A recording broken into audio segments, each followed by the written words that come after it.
Prism tech ಎಂಬ ಹೊಸ startup ಕಂಪನಿಯಲ್ಲಿ ಅವರ ಪ್ರಾಜೆಕ್ಟ್ ಲಾಂಚ್ ದಿನ ಹತ್ತಿರ ಬರುತ್ತಿದ್ದಂತೆ ಸಾಫ್ಟ್ವೇರ್ನಲ್ಲಿ ತಪ್ಪುಗಳು ಕಾಣಿಸತೊಡಗಿದವು.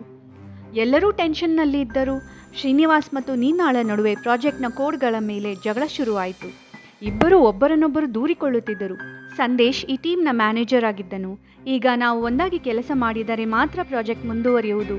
ನಿಮ್ಮ ಜಗಳವನ್ನು ಬಿಡಿ ಎಂದನು. ಶೀತಲ್ ಎಲ್ಲರೂ ತಮಗೆ ತೋಚಿದ ಪರ್ಯಾಯ ವ್ಯವಸ್ಥೆಯ ಬಗ್ಗೆ ಯೋಚಿಸಲು ಹೇಳಿದಳು. ಸಂದೇಶ್ನ ಟೀಮ್ 48 ಗಂಟೆಗಳ ಕಾಲ ನಿರಂತರ ಕೆಲಸ ಮಾಡಿತು. ಶ್ರೀನಿವಾಸ್ ಹಾರ್ಡ್ವೇರ್ ಸರಿ ಮಾಡಿದನು. ನೀನಾ ಅದಕ್ಕೆ ಹೊಂದುವಂತೆ ಸಾಫ್ಟ್ವೇರ್ ಸರಿ ಮಾಡಿದಳು. ಶೀತಲ್ ಇದನ್ನೆಲ್ಲ ಜೊತೆ ಸೇರಿಸಿ ಪ್ರಾಜೆಕ್ಟ್ ತಯಾರಿಸಿದಳು. ಸಾಫ್ಟ್ವೇರ್ ಮೊದಲಿನಂತೆ ಕೆಲಸ ಮಾಡಲು ಶುರು ಮಾಡಿತು. ಅವರು ಪಟ್ಟ ಶ್ರಮಕ್ಕೆ ಉತ್ತರ ದೊರೆಯಿತು. ಒಂದು ಕಾರ್ಯ ಸಾಧನೆಯಾಗಲು ಪ್ರತಿಯೊಬ್ಬರೂ ತಮ್ಮ ತಮ್ಮ ಜವಾಬ್ದಾರಿಯನ್ನು ಅರಿತು ಇನ್ನೊಬ್ಬರ ಜೊತೆ ಹೊಂದಿಕೊಂಡರೆ ಮಾತ್ರ ಸಾಧ್ಯ, ಅಲ್ಲವೇ? ನೀವೇನಂತೀರಾ?